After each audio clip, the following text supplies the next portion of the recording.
Now we jump into a little bit of some Walmart reissue exclusives and another Walmart reissue line that has an update. So first we're going to talk about the next Walmart reissue exclusive. We kind of knew about this a while back because they did the voting, but they have confirmed 100% that the next Walmart reissue will be Autobot Communicator Blaster. And from what I could tell from the photos, it looks like it's pretty much one for one exactly like the original. There is no little paint changes. The reason why I bring that up was because the last time this blaster was reissued, which was, I believe it was the cassette pack audio team or whatever, the paint on it was a little different. The molded plastic was a little different. It was a different hue. So this one is hopefully going to be more true to that of the original Blaster toy. I have a sentimental connection with Blaster. He was my first Transformer growing up. So yeah, that's pretty cool. Again, I'm happy that people will be able to get a chance to pick up this massive, he's much larger than every other G1 figure that has been released thus far, even Devastator. I think he's kind of toe-to-toe with Devastator when you really think about it.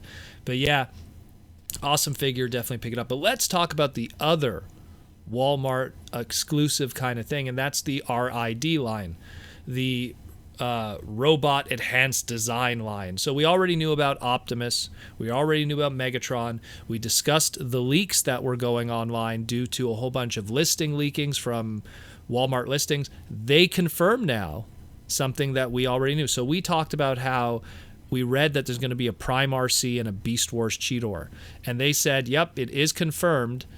All they said pretty much was, you are going to be getting Optimus, we saw that, you are going to be getting Megatron, and there will be Generation 1 characters, but also Transformer Prime characters and Beast Wars characters. So that's their way of saying, yeah, what you guys saw online, those leaks are confirmed.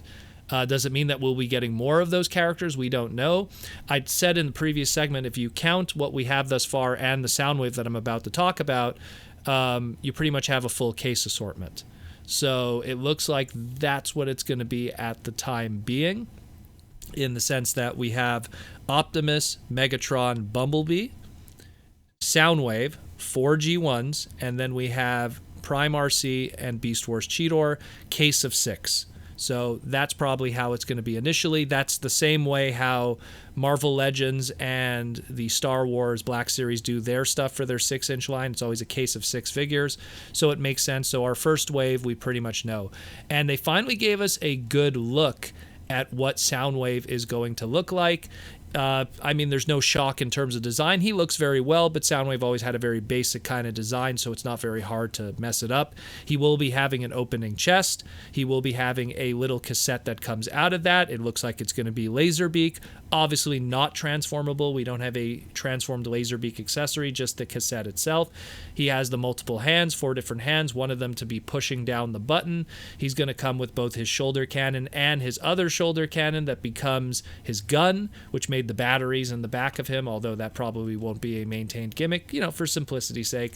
But he does look great. He does look great. And they also were kind of showing us little things here and there, like how the hand that Megatron has with his that's holding the Energon Cube, it's actually all one piece together holding the Energon Cube. Little things here and there, but again, looks really good.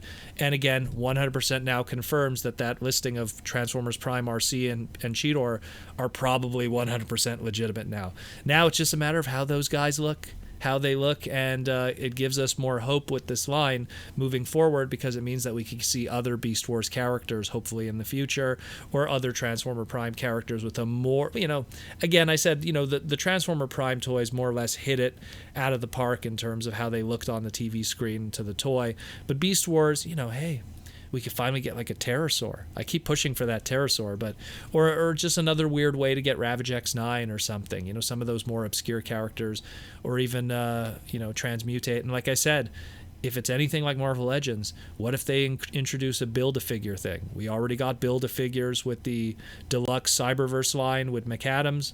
Maybe we might get some kind of Build-A-Figure here also. That would be really cool. We could have combiners, 6 pieces, Devastator right there. Who knows? But this is really exciting. Again, the Soundwave looks really good.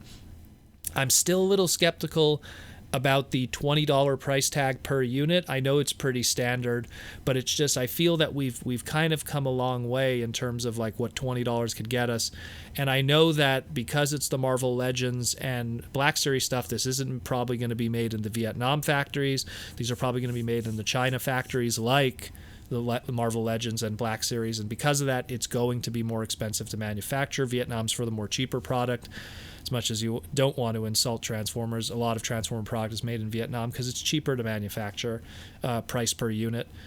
But this is something that we'll learn more as time progresses, but there's still a lot to be discussed, and they're going to let us know as it comes. There's still a lot more that they want to talk about, but just take a look and enjoy the Soundwave for now, and we pretty much know our first wave now case assortment of 6 for this Transformers R.E.D line.